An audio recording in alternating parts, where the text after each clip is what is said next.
Good morning, folks. It's Saturday morning. It's 9 o'clock. Welcome to a new day, and that's the bell for breakfast. So welcome to the breakfast table. We have a choice of cereals for your delectation. We have tea, coffee, juice and milk. We have brown toast or white toast. Which do you prefer? So after we've all wakened up, had a little chat round the breakfast table, got our duties for the day, then the chores kick in. And that's where they really kick in earnest. We have all these breakfast dishes to wash. While the breakfast dishes are being washed and the other chores like cleaning the toilets and cleaning out the fire are being done, Faye is getting your packed lunch ready. We have boiled eggs, we have tuna, we have ham, we have jam, and we have a whole lot of other goodies for you to put in your backpacks.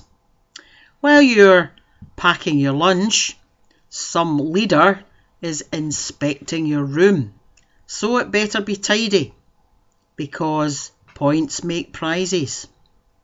Then we're ready to head out to get onto the minibus. It's a very short drive. Anybody know how far? Up to the start of Queenswell, where we begin our walk for the day. Okay, we're on the road now, and with Fiona leading, we set out a good cracking pace. The inevitable question comes up all of the time. What about lunch? What about lunch? When will we get our lunch? Can we not stop and have our lunch? No, we'll get our lunch when we get there. So, after we have a fairly long walk, but fairly brisk walk, anybody remember how far it is to Queenswell? We arrive at the Queenswell and we can stop and have our lunch. Hi, here we are then at the Queenswell at this funny looking thing all gathered round it.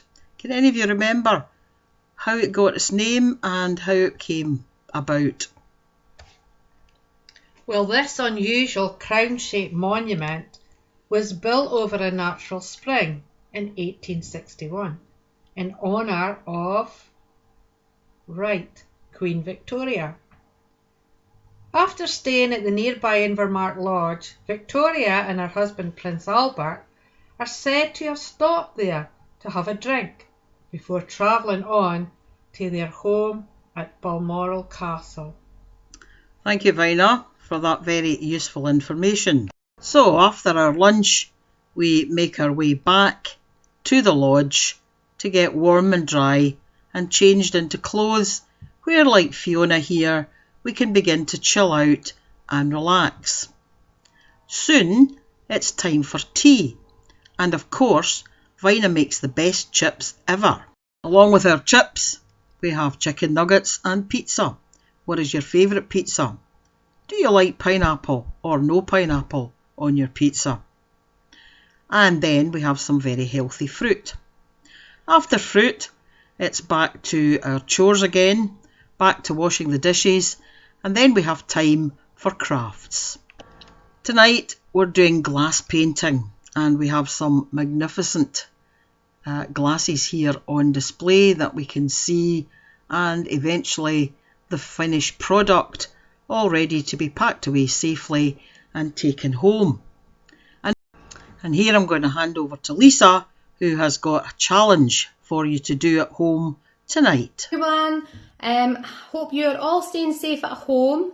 We miss you at Girls Brigade and we can't wait to start up again and have you all coming back. I am missing all your little funny stories you tell me, the little jokes you tell me, and you all shouting on me all the time. So, most of you know this weekend we should have been going to Glenesk. As you can see, it's lovely weather outside. We always went on nice walks. We had lots of fun. We did activities. And it was just a really, really good weekend. But unfortunately, due to the circumstances, we can't be there this weekend. So I thought it would be nice to do an art activity in the house.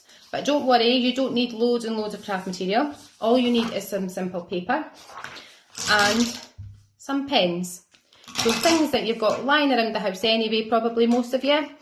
And what I thought we can do is, many of you will have seen going around on your daily exercise walks that there's rainbows in people's windows.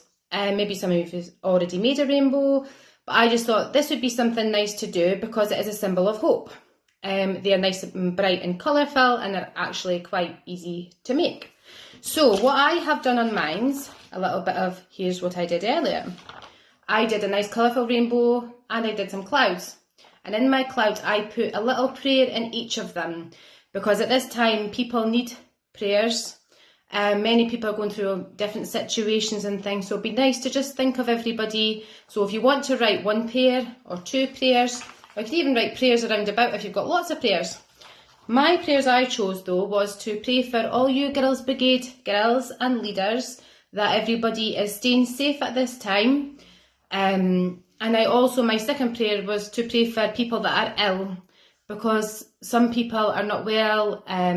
They could just be having a cold, or they could be seriously ill. So to pray for everybody and their families, that they feel better soon.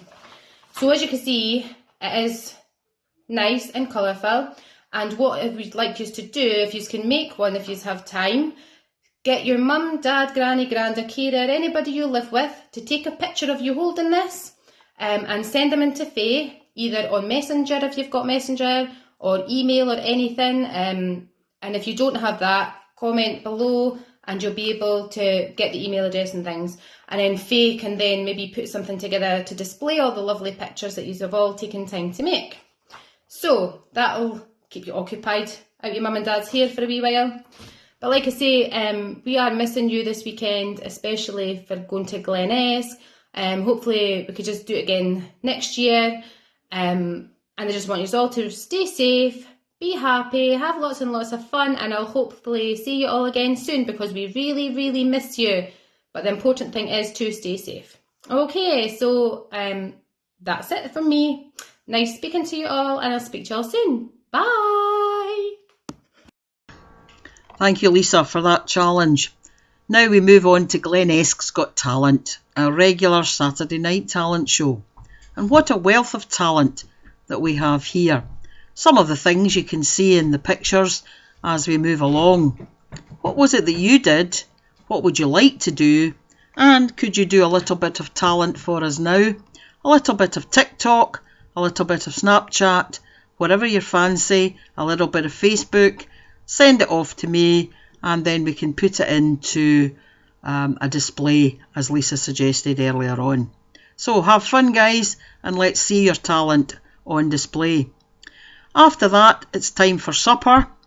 We have a quick supper of biscuits, sometimes cake, and a drink, and then it's time for our worship again. So we get our jammies on, come back into the living room, ready, prepared to have a little think about how God is in our lives. Tonight we're going to hear the story of how Jesus met two men on a journey, much like the journey we were on today, as they left Jerusalem and headed home to Emmaus, and Jesus walked along on the road beside them.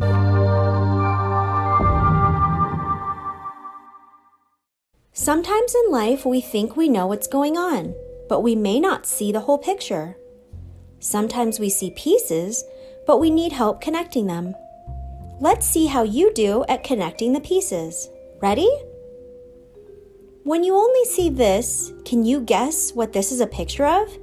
It's kind of hard to imagine what this could be, but go ahead, say your guess aloud. Let's zoom out. It's a horse. Did you guess right? Seeing the whole picture is way more helpful than just seeing part of the picture, isn't it? Okay, here's another one. Look closely at this picture. What do you think it is? Say your guess aloud. It's so cool to see the details of a tear close up. But without the whole picture, it was hard to see the tear, wasn't it? Okay, last one. What's your guess for this? Look at it closely, and then when you think you know, say your guess aloud. Let's zoom out. It's a pencil. Did you get it right? This reminds me of what happened to the disciples on the road to Emmaus. Jesus was standing right in front of them, and they did not recognize him. Before we give these guys a tough time for not seeing that they were walking with Jesus, we need to remember that they were sad. They were grieving and confused, and they didn't have the whole picture. It was only after Jesus opened their eyes that they saw him. The Bible says that Jesus came to them another time. When Jesus was at the table with them, he took bread, gave thanks, broke it, and began to give it to them. Then their eyes were opened and they recognized him. And he disappeared from their sight. Can you imagine what the disciples talked about years later?